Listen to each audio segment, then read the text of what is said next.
Olá a todos, meu nome é Bruno, trabalho no setor de engenharia de aplicação na Braer Brasil e hoje a gente vai apresentar para vocês um webinar onde mostra a importância do controle de umidade dentro da cadeia de frio. Falando então um pouco da Braer, nós somos uma empresa líder mundial em desumidificação. A Braer também fornece soluções em desumidificação há mais de 50 anos. Temos experiência e uma vasta expertise no assunto, entregando sempre aí melhores resultados em controle de umidade. Em relação à estrutura da empresa, nós temos a nossa matriz lá na Índia, Nova Delhi, sediada lá em Nova Delhi. Temos em vermelho todas as fábricas. Então, temos fábricas no Brasil, Suíça, Malásia, China e, como eu disse, a nossa matriz lá na Índia, em Nova Delhi. Temos também uma planta associada nos Estados Unidos e, como vocês podem ver também, onde está verde e azul, temos escritórios e representantes nessas localidades. A fábrica do Brasil não atende apenas o mercado nacional, mas também atende a América Latina. Então, tudo que se trata de América Latina é conversado aqui com a fábrica do Brasil. Dentro da desumidificação, né, nós temos diversas aplicações. É um setor muito amplo, onde a gente consegue estar aplicando esses equipamentos em diversas áreas. Então, desde do remédio que é produzido até o alimento, tá? Então, são diversas setores da economia que o desumidificador consegue estar trabalhando e ele é necessário para o processo produtivo. Hoje nós vamos falar justamente no setor da refrigeração e frigoríficos. Dentro dessa parte da cadeia de frio, né, a gente tem alguns setores e eu acho que o frigorífico ele vai ser um bom exemplo para exemplificar essas etapas, esses processos, essas aplicações dentro da cadeia do frio. Então, explicando um pouco, né, de uma cadeia produtiva de um frigorífico, né, como que seria o processo? A gente tem a parte do abate, evisceração e então resfriamento, onde a gente entra na parte de chilling, que é para as aves, resfriamento de carcaça, também bovino e suíno, parte de corte, desóssea e embalagens, túneis de congelamento, estocagem e também expedição. Agora eu vou pontuar cada um desses setores da cadeia produtiva do frigorífico e com isso vou mostrar aí a solução que a gente pode estar utilizando com os desumidificadores para auxiliar o problema de umidade dentro desse assunto que é dentro de um frigorífico. Bom, então iniciando pela parte de chilling e resfriamento de carcaça. Temos ambientes extremamente úmidos, é um processo que é posterior ao processo de escaldagem. Então, você tem um ambiente frio que anteriormente teve um processo de escaldagem. Então, processo de água quente, o teu produto entra muito úmido com uma temperatura alta, num ambiente frio, e você traz para esse ambiente frio alta umidade. Então, você dá um choque térmico no produto, consequentemente, você tem esse resfriamento da carcaça, porém, você tem muita liberação de água, né? Então, esse é um dos problemas, é a umidade dentro desse ambiente. Então, aqui vocês podem ver uma imagem onde mostra a linha produtiva, né, depois do abate de uma indústria de aves. Essas aves elas vão cair dentro de uma rosca sem fim. Essa rosca sem fim é como se fosse uma banheira, onde a temperatura dela está em torno aí de 2 graus, porque tem água ali, né, onde é colocado gelo. Então, a carcaça do frango cai numa ponta dessa rosca sem fim, ela fica dentro dessa rosca sem fim até chegar no final, onde o objetivo disso é reduzir a temperatura dessa carcaça do frango. E, consequentemente, esse frango vai liberar, é um ambiente muito úmido, ele libera muita umidade. Então, como você tem diversas superfícies frias, por exemplo, o teto, o que vai acontecer com esse excesso de umidade? Ele vai se concentrar no teto em forma de condensação e pode vir a pingar em cima da tua carne. Isso vai fazer com que haja a contaminação do produto, né, que é in natura. Então, o grande problema aqui é justamente esse, né? Você tem um excesso de umidade dentro de um ambiente frio, quando a umidade, esse ar extremamente úmido, entra em contato com uma superfície fria, ela vai condensar. E quando ela condensa, ela tem o perigo de gotejar em cima do produto in natura e sim sofrer um processo de contaminação, né? Ocorrer um processo de contaminação.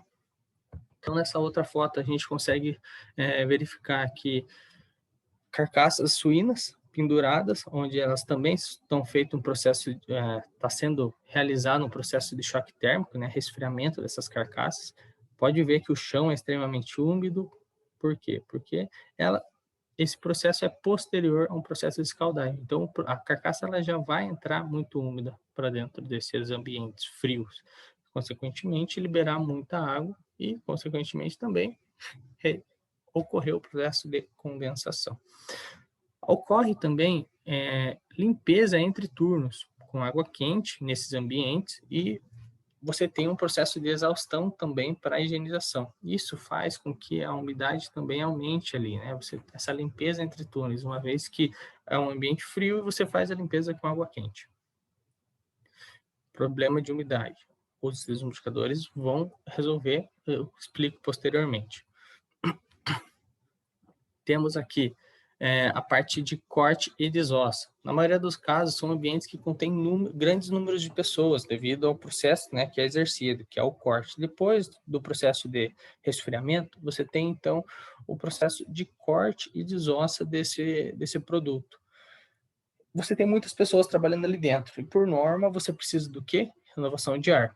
E quando você tem renovação de ar, de um ar que não é tratado insuflando dentro de um frigorífico, é um ar extremamente úmido que entra nessa câmara fria dentro desse frigorífico, né? E o que vai acontecer? Essa água, que é proveniente do ambiente externo, vai acabar condensando também em superfícies frias e possivelmente contaminar o seu produto. Então, o que a gente faz? A gente condiciona esse ar externo e joga então para dentro do frigorífico. Por quê? Porque muitas vezes o produto ele é transportado in natura, né? Ou às vezes ele é até embalado e seguirá também o seu processo produtivo, né? O seu ramo, né? de produção. Então, esse problema de contaminação através da umidade ela é muito sério e a gente trata tudo isso. Um outro ponto que também é citado, né? Uma outra aplicação também é a parte de entre-forros. Por quê? Porque no entre-forros acontece a mesma coisa. Tudo se resume em condensação, mas também acontece essa mesma coisa, que é a condensação. Você tem um ambiente frio, uma câmara fria, né? Você tem o teu frigorífico e você tem um entre-forro entre a tua câmara fria e o teu estabelecimento, teu barracão. Isso vai fazer com que pode haver o processo de condensação nesse entreforro e ele permear através das tuas placas do teu isopainel para dentro da câmara fria e sim pingar em cima do teu produto, fazendo então o processo de contaminação. Então, esse foi o segundo setor. Agora eu estou indo para o terceiro setor, que é os túneis de congelamento. Dentro de um frigorífico, a gente pode ter, então, um túnel estático, ou então um túnel de retenção variável, conhecido como TRV. O túnel estático, ele é um túnel de operação por batelada, enquanto o TRV, ele é uma operação de forma contínua e automatizada. Quais que são os problemas que ocorrem nesses túneis de congelamento, né, que os nossos desumidificadores conseguem estar tratando? Formação de gelo, porque você tem aberturas ali, então a umidade sempre vai permear para o lugar mais seco, e dentro desses túneis sempre vai ser o lugar mais seco. Então você tem formação de gelo, estalactites em superfícies frias, bloqueio de evaporadores, que eles também são isolantes térmicos, que vão possibilitar aí, talvez a queima de um compressor, acúmulo de água e gelo na entrada do túnel, né? Você vai ter, como o teu produto está entrando em natura, aí você pode ter o processo de contaminação ali, porque ele pode condensar e vir a gotejar em cima do teu produto. Embalagens danificadas pelo acúmulo de gelo e também a formação de névoa. Dentro dessa parte de túnel, eu tenho aqui um exemplo para mostrar para vocês de quanto de água que vai entrar, né, para dentro, porque quando entra água, isso é dinheiro. Então, eu tenho um túnel de retenção variável, eu tenho duas aberturas de meio metro por 1 metro, a temperatura interna de -40 e a temperatura externa de 10 graus. Então, avaliando esses dados, né, temperatura interna, temperatura externa, e dadas essas duas aberturas que vão ficar abertas direto, eu tenho um fluxo de ar que ocorre devido a essa diferença de temperatura. E esse fluxo de ar é em torno de 800 metros cúbicos por hora para estes parâmetros. E devido a esses parâmetros, né, eu tenho essa corrente de ar, e essa corrente de ar que vai adentrar o túnel vai gerar em torno de 7,3 quilos de água por hora. Essa água vai acabar condensando nos evaporadores, bloqueando os evaporadores, formando gelo. Esse gelo é isolante, pode estar fazendo com que ocorra a queima de um compressor. Então, a parte de túnel é isso, é um exemplo. Agora, partindo para a parte de estocagem, a gente tem câmeras reversíveis. Pode haver câmeras reversíveis dentro de um frigorífico. Então, temos uma câmara de congelado que pode ser um resfriado, ou uma câmara de resfriado que pode ser um congelado. E quais são os problemas dentro dessas câmeras, né? Então, a temperatura do congelado é uma câmara onde a temperatura é abaixo de zero. Problemas de formação de gelo, névoa, piso molhado, piso com gelo, travamento de portas, travamento de evaporadores. E nos ambientes resfriados, você tem tudo isso também, né? Você tem essa formação dessa umidade, temperaturas vão ficar acima de 0 graus, mas você tem problemas de condensação, porque você tem superfícies frias, e também alta umidade no ar faz com que isso ocorra. Então, você tem essas câmeras reversíveis também. Um exemplo da câmera de resfriados, por exemplo, é uma câmera de armazenamento de bacalhau, onde você tem uma temperatura em torno aí de 2 a 5 graus e uma umidade relativa em torno de 40%. Isso com os evaporadores convencionais você não consegue atingir, enquanto com os nossos equipamentos já é possível.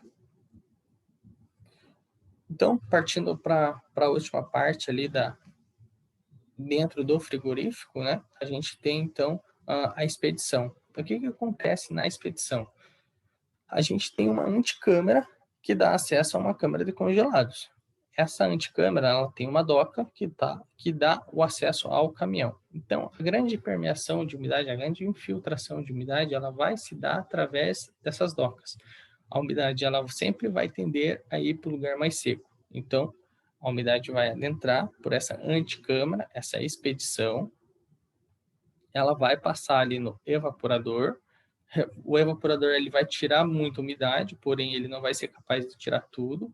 Isso vai fazer com que a umidade seja migrada para dentro da câmara de congelados ou até mesmo resfriados, fazendo então essa formação aqui de gelo, formação de gelo no piso, travamento dessas portas.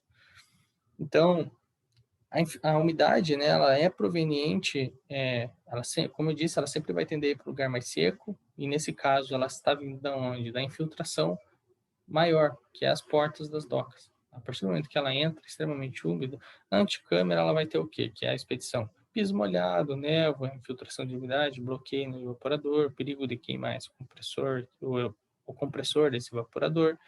E quando o evaporador não for mais capaz de congelar essa água, né, ele vai passar essa umidade que não foi capaz de parar no evaporador, ela vai ir para a câmara de congelados resfriados, como eu disse. Aqui só um exemplo, né? Temos diversas docas e os evaporadores em cima. A grande fonte de umidade é justamente dessas docas de acesso ao ar externo. A umidade entra pelo ar externo, por essas docas, fica recirculando aqui dentro da anticâmara, né, da expedição, até ter acesso à câmara de congelado, porque uma hora ela vai chegar lá e vai acabar congelando dentro dessas câmaras.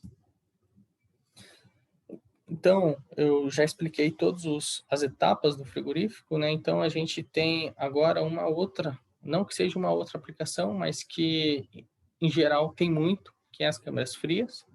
São câmeras estáticas, né, ou com muita ou com pouca movimentação, elas armazenam os diversos produtos, desde alimentos até medicamentos, e etc., diversos equipamentos mesmos.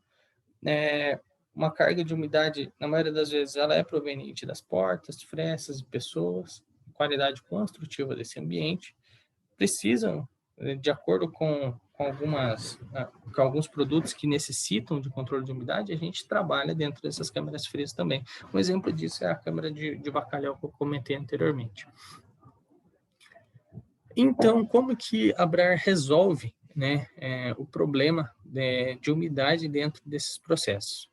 Primeiro, vamos partir de trás para frente, né, para ficar um pouco mais claro.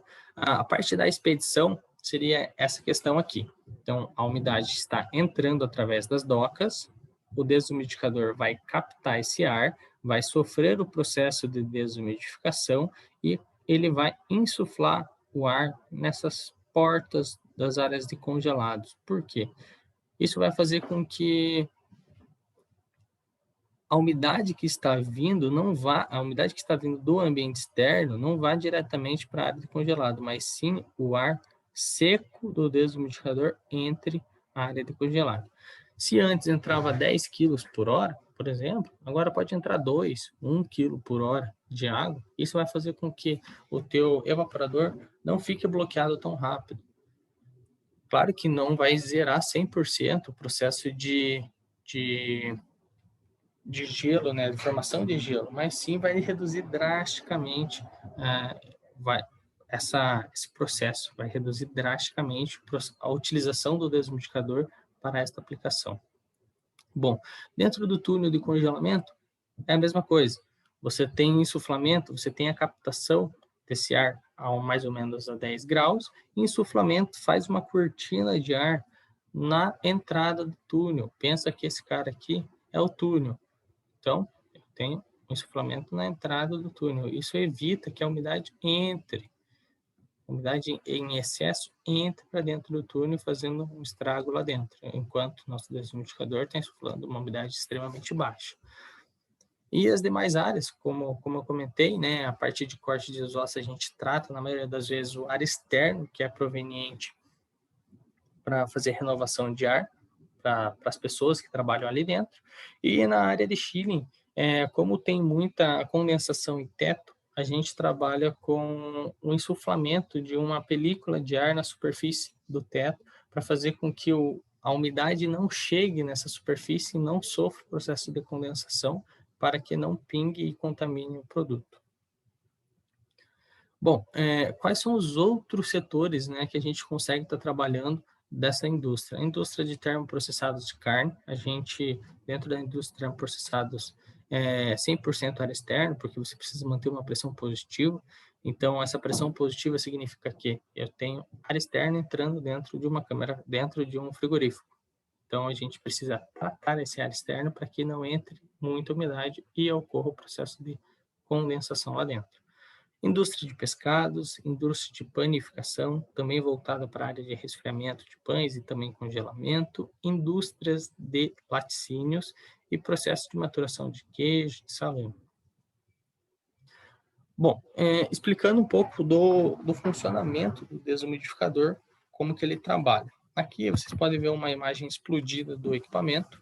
O ponto 1 é o ponto de entrada no nosso equipamento, ele é o ponto de ar úmido.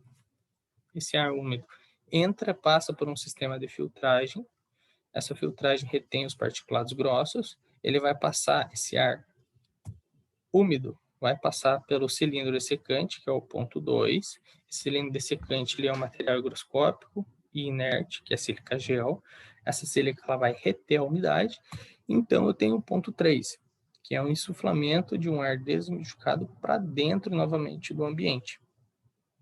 Ah, mas você vai perguntar para mim, vai chegar no momento que essa sílica vai saturar. Sim, essa sílica vai chegar no momento que ela não vai ter mais a capacidade de desumidificação. Porém, a gente, então, trabalha com o ponto 4. A gente vai regenerar a capacidade dessa sílica de desumidificação. Então, ponto 4, eu aqueço esse ar externo até mais ou menos 140 graus, passo através desse setor vermelho, retiro as moléculas de água desse cilindro secante e jogo para fora. Esse cilindro, só lembrando que ele gira em torno de 20 rotações por hora. Então, gira bem devagar. Por isso que é um processo regenerativo. Enquanto uma parte já terminou o processo de reativação, agora ela começa o processo de desumidificação. E assim, consequentemente, seguidamente.